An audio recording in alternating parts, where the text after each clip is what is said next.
গানের শুটিংয়ে গিয়ে নিখোঁজ, খালে মিলল মডেলের মরদেহ। গানের ভিডিও শুটিং করতে গিয়ে নিখোঁজের 2 দিন পর শীতল নামের এক মডেলের ক্ষতবিক্ষত মরদেহ উদ্ধার করেছে পুলিশ। সোমবার ভারতের হরিয়ানা সোনিপাতের খড়খোদা এলাকায় একটি খাল থেকে 23 বছর বয়সী এই মডেলের মরদেহ উদ্ধার করা হয়।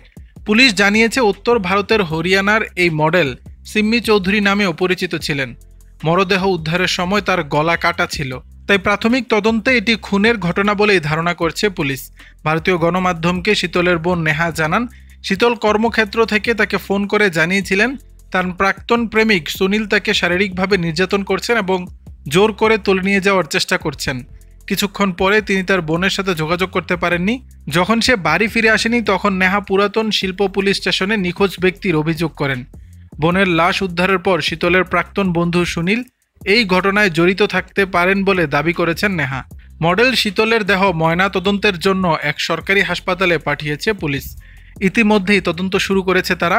খুনের পেছনে কি উদ্দেশ্য থাকতে পারে তা খতিয়ে দেখছে পুলিশ।